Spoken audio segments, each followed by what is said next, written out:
স্বাগতম সবাইকে সিপিএমআর অফিসিয়ালে। আজকে আমি ফায়ারবেসটা আবার একটু করে রিপিট দেখাবো। নেক্সট যে পরেরটা কাজ করতেছি ওটাতে একটা জিনিস আরেকটু এক্সট্রা লাগবে।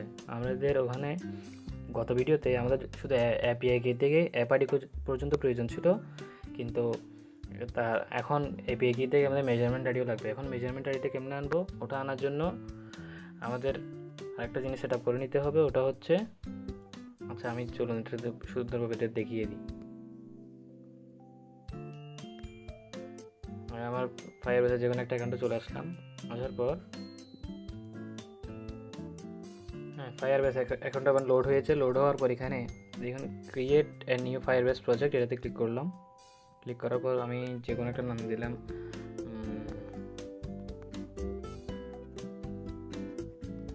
এখানে আউটসাইড যে কোনো একটা ক্লিক করলে কন্টিনিউ চলে আসবে। কন্টিনিউ দিলাম। দেওয়ার পর এখানে এনেবল জেমিনি ফায়ারবেস এটা অফ করে দিলাম। কন্টিনিউ, এটা কন্টিনিউ থাক।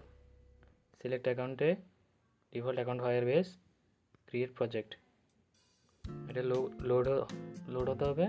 লোড হওয়ার পর আমরা বাকি কাজটা শুরু করব। এখানে নিউ প্রজেক্টটাতে আরও কিছু জিনিস লাগবে। ওটা হচ্ছে আপনার এই ইউজার আইডি আর একটা হলো চ্যাট আইডি। এগুলো বানানো আমি বের করে দেখাই দিব। ওটা একটু শর্ট আকার আসবে। এটা আপাতত এটা আলাদাভাবে আমি আপলোড করব।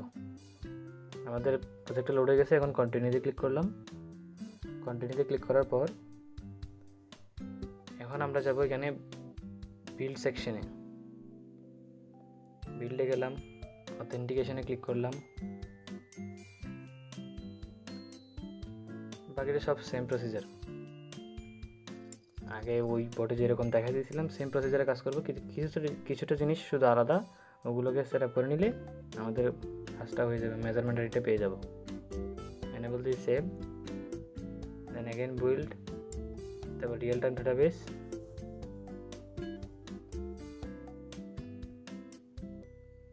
ক্রিয়েট ডাটাবেস,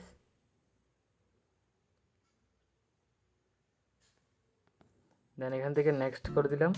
দেন এনেবলে ক্লিক করার পর আমাদের বোর্ডের মেইন জিনিসটা রেডি হয়ে যাবে। ওখানে আমাদের জাস্ট কোডে একটু চেঞ্জ করে দিতে হবে। ওটা আগেও দেখিয়ে দিয়েছি, এবারও আবার একটু করে দেখিয়ে দিচ্ছি। এখানে উপরে ডাটা দেখতে পাচ্ছেন, ডাটার পাশে দেখুন রুলসে ক্লিক করলাম।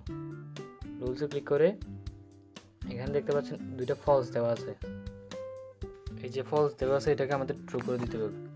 কোনো ডিভাইসে এরকম লং প্রেস করে দিতে হয়, বা কোনো ডিভাইসে ডিরেক্টলি কাটা যায়। এখন আমি লং প্রেস করে এটা আমাকে পুরো কেটে দিয়ে জাস্ট ট্রু লিখে দেবে। এখানে TRU হয়ে গেছে, ট্রু হয়ে গেছে। এখন পরেরটা সেমভাবে আমরা করে দিব। হয়েছে দুইটাই ট্রু লিখলে।